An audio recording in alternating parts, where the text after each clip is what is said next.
Meu nome é Bruna Quadros, eu sou auditora fiscal do trabalho e nesta aula a Escola Nacional da Inspeção do Trabalho vai lhe ensinar alguns dispositivos relacionados à suspensão temporária do contrato de trabalho. Essa suspensão foi prevista no artigo 8º da Medida Provisória 936, de 1º de abril de 2020. Nesta aula, veremos questões sobre o recolhimento previdenciário, as possibilidades de restabelecimento do contrato de trabalho, bem como as circunstâncias nas quais a suspensão deverá ser desconsiderada, havendo penalidades para o empregador em razão dessa desconsideração. Vamos lá? O recolhimento previdenciário durante a suspensão contratual, ele não será efetuado pelo empregador. Garante-se ao empregado a possibilidade de efetuar o recolhimento espontaneamente, por sua iniciativa, na modalidade facultativa. Então, o empregado pode recolher como facultativo. É importante termos cuidado em relação às trabalhadoras gestantes, especialmente as que estão no 2º e 3º trimestre de gestação. Por quê?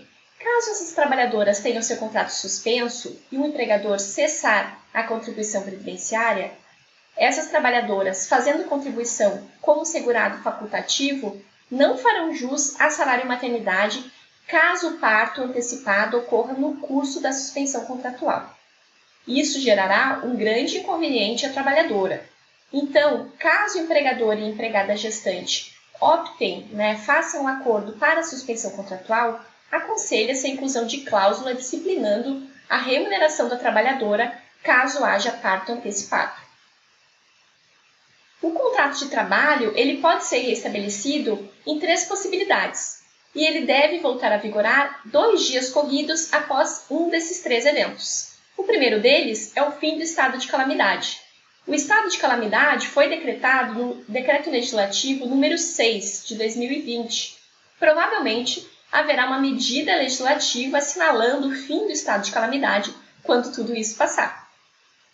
Também pode ser restabelecido o contrato 2 dias corridos após o término da suspensão.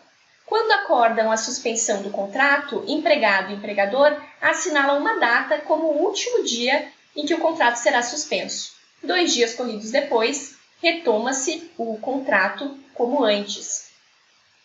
E também o contrato pode ser restabelecido caso o empregador deseje antecipar o fim dessa suspensão.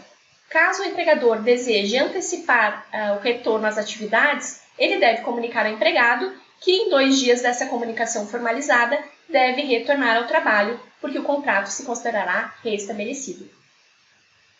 A suspensão será descaracterizada nas hipóteses previstas no artigo 8º, parágrafo 4º da Medida Provisória 936. Vamos lê-la?